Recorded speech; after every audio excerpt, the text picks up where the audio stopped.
about your heart's beliefs, right? We talked earlier this week about this belief that you are enough. And we're going to kind of piggyback on that today, and we're going to kind of dive into some of the practical things that you can do to start sowing a new belief in your heart. If that message on Tuesday spoke to you, if that message on Tuesday hit you right here in the chest, then you need to start putting different fuel in your heart. And that's what we're going to talk about today, the practical how to do that. All right? And I was reading last night, and I was reading the story about how this dad was reading his newspaper after he finished dinner. And so he's sitting in his recliner, and he's reading his newspaper, and he's relaxing, and he's enjoying himself, and his young son is just tugging on his leg and saying, "Dad, can we go outside and play?" And the dad was, he worked all day, he was stressed, he was tired, he just wanted to read his newspaper. He didn't want to necessarily go outside and play with his son. He was tired, he wanted to read, and so he was like, not now. Just let me finish doing what I'm doing, and then we'll go outside and play later. But the son was really persistent. He kept tugging on his dad's leg, and he said, "Dad, can we go outside and play?" And so his dad was reading the newspaper, and he said, "You know what?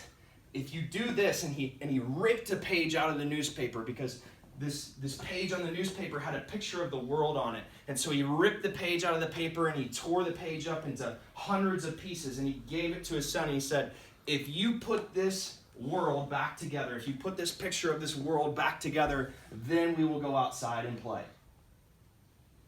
And so he gave it to his son, and he started reading again, because he figured that it would take his son a very long time to put this picture of the world back together. He ripped it up into hundreds of pieces.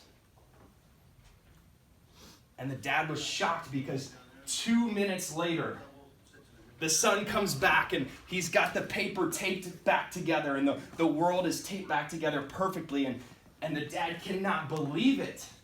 And he's like, "How did you do that so quickly? Are you some sort of expert in geography? How did you do that?" And the son looked at him, and he said, "It was easy." You see, because on the back of the paper, there was a picture of a man. And if I put the man together, then the world fit together too. And I think if we focus on the person that we're becoming, if we focus on the man that we're becoming, the woman that we're becoming, then the world will fall into place. Everything will take care of itself. Who in here really likes cars? Do I have any car people in here? Tristan, what's your dream car? 69 Camaro. 69 Camaro. I love how quickly you knew that. A 69 Camaro. What color is it? Candy apple red. Candy apple red. Dude's got it down. What color is the interior? Black. Black. All right, so a 69 Camaro, candy apple red, black interior. Tristan, I'm going to hand you the keys to that car right now. I don't know where the keys are, but they're in my desk. I'm going to hand you the keys to that car right now, all right? How would you take care of that car? Like a baby. Like a baby. Would you shine the tires? Oh, yeah. Would you take care of the interior? Yep. Would you clean the trash out of the inside? Oh, yeah. Would be none in it. Yeah, none. It would be sparkling, right? What kind of fuel would you put in there?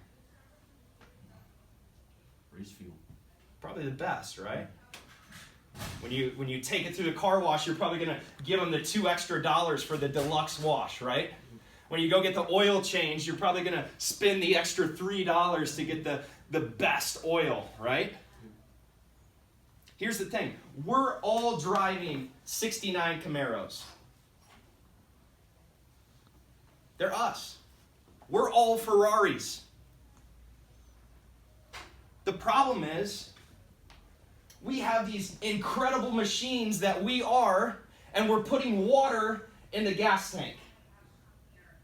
How effective is your 69 Camaro if I hand you the keys, but there's water in the gas tank? Is it going to run? No.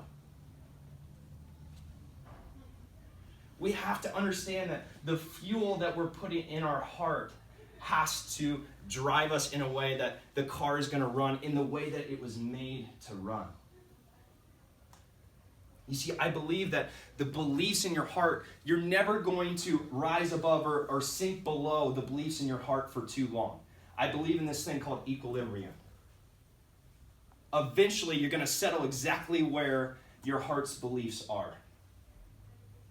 You know, some of you are reading books by Joshua Medcalf, who is a mentor of mine, who I devour all of his material, and hopefully we're going to get Joshua to come speak to our school in a couple of months, and you guys are going to be blown away. If he comes to speak to our school, he's going to change your life. He changed my life. He's going to change your life. And when you see Joshua, if you get to meet Joshua, you're going to look at him and you're going to say, wow, he is one of the best in the world at what he does. But if you read about Joshua's story, Joshua was living in a closet of a gym, and he had one client, and it was a middle schooler.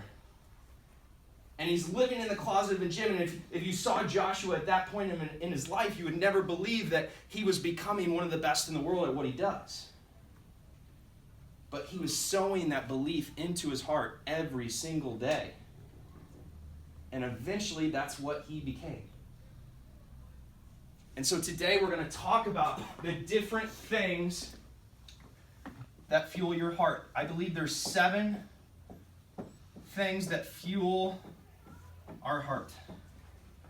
And the first thing is what you watch. What you watch. And when I say that, you probably think about what you watch on TV. That's probably the first thing that comes to mind, right? Here's the thing, though. You're watching stuff all day. You're consuming stuff all day. There's probably not a single person in this room that doesn't have Snapchat. You're watching videos all day. You're looking at pictures all day. You're watching YouTube videos all day. So I want you to think about what you're watching. What are you watching? Are you consuming crap? Are you consuming junk? Are you putting water in your gas tank? Are you watching good stuff? If all you do is watch Keeping Up with the Kardashians or whatever reality TV show is popular right now, you're probably going to start acting like those people. Your heart values are probably going to start reflecting what's in that show. We talked a little bit the other day about the perfectionism that we can all feel sometimes when we get sucked into Instagram and we see this perfect version, this edited, filtered version of everybody else, and it can start to make us feel like we aren't enough, right? So you need to think about what you watch. What are you consuming? Is what you're watching the most beneficial for you and your heart and your gas tank? The second thing is what you read.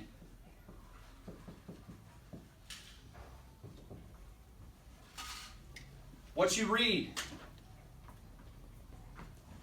Reading is one of the most important things in this life. If you don't neglect to read, you can multiply your life by 2, 3, 5, 10 times. Your level of impact and influence is directly tied to how much you read. And here's the thing, you're probably sitting in your chair right now saying, read? I don't read. I hate reading. You guys read all day.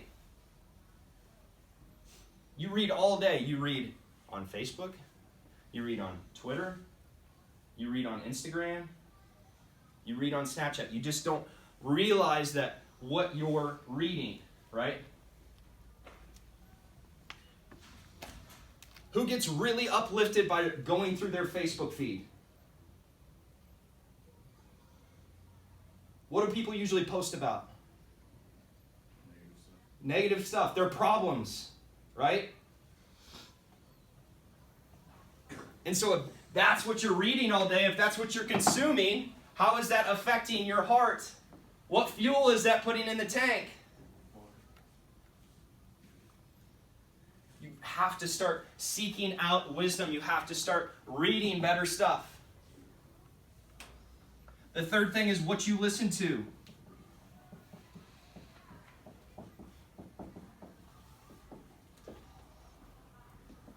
Who's ever heard that it's really important to find a mentor in your life? Yeah. We all need coaches and people who've done what we want to do, right? It's easier than ever to find a mentor. If you want to be mentored by Joshua just like I am, he's got tons of free stuff online. You can go listen to his stuff all day if you want to. So think about what you're listening to.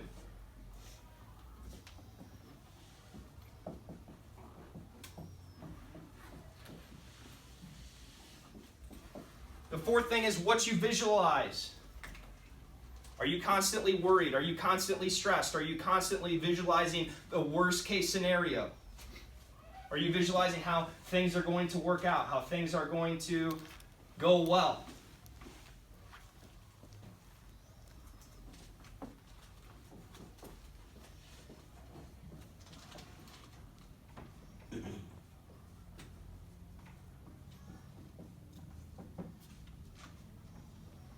How you talk to yourself.